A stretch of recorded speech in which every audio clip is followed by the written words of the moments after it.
રાજસ્થાનની સંત શુરા અને દાતારોની પવિત્ર ભૂમિમાં દદરેવા ગામે રાજા ઝેવરસિંહ અને માતા બાછલ દેવીના ઘેર સંવત 1003માં વીર ગોગાજી મહારાજનો જન્મ થયેલ. લોકવાયકા મુજબ રાજા ઝેવરસિંહ અને માતા બાછલ દેવીના ઘેર શેર માટીની ખોટ હતી. સંત ગુરુ ગોરખનાથ તપસ્યા કરી રહ્યા હતા. માતા બાછલ દેવી ગુરુ ગોરખનાથના પરમ ભક્ત હતા. ગુરુ ગોરખનાથના શરણે ગયા. અવધૂત યોગી સંત ગુરુ ગોરખનાથે પુત્ર પ્રાપ્તિનું વરદાન આપી ગુગલ નામના ફળનો પ્રસાદ આપ્યો. સંત ગુરુ ગોરખનાથના આશીર્વાદથી વીર ગોગા મહારાજનો જન્મ થયો અને ગુગલ નામના ફળના પ્રસાદથી જન્મ થયો એટલે નામ રાખવામાં આવ્યું ગોગાજી. પિતા રાજા ઝેવરજીનું અવસાન થતાં નાની ઉંમરમાં જ વીર ગોગા મહારાજ પર રાજ્યની ધુરા સંભાળવાની જવાબદારી આવી. માતા બાછલ દેવીની છત્રછાયા હેઠળ દદરેવાના રાજા થયા. આમ જાહર વીર ગોગા મહારાજ પ્રજાપાલક, સત્યનિષ્ઠ, ગૌ બ્રાહ્મણ પ્રતિપાલ રાજા બન્યા.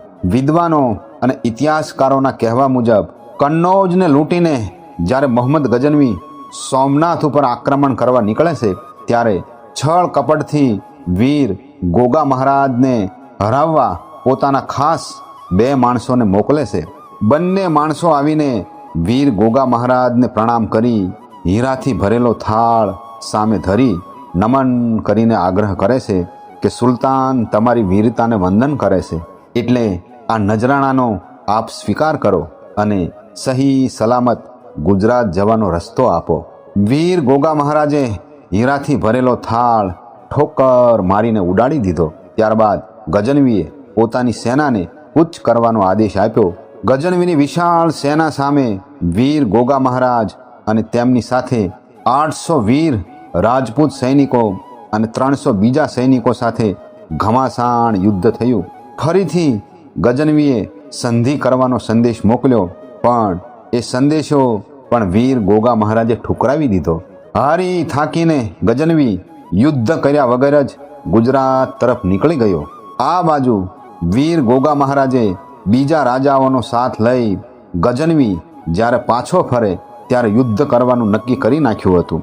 પણ એ વાતની ગંધ ગજનવીને આવી જતા બીજા રાજાઓ અને તેમની સેના ત્યાં પહોંચે એ પહેલાં જ વીર ગોગા મહારાજના રાજ્યની સીમામાં પ્રવેશ કરી ચૂપચાપ ગજની પાછું જઈ શકાય એટલે ધારણા કરતા વહેલા એ દેદરવાના રાજ્યમાં પ્રવેશ કર્યો. બીજા રાજાઓ અને તેમનું સૈન્ય હજી પહોંચ્યું નહોતું, પણ વીર ગોગા મહારાજ અને તેમના પુત્રો સહિત કુટુંબીજનો અને થોડા સ્થાનિક સૈનિકો સાથે ગજનવીને ઘેરવાનું નક્કી કર્યું. દદરેવાથી 70 કિલોમીટરના અંતરે રેગિસ્તાનમાં ગજનવી ગજની જવાનો રસ્તો પૂછી રહ્યો હતો.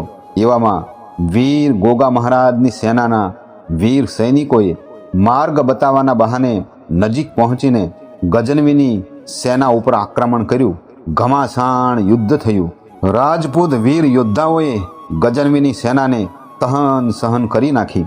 વીર ગોગા મહારાજ પોતાના પુત્રો સહિત કુટુંબીજનો અને સેંકડો સૈનિકોએ ધર્મની રક્ષા ખાતે પોતાના પ્રાણની આહુતિ આપી શહીદ થયા.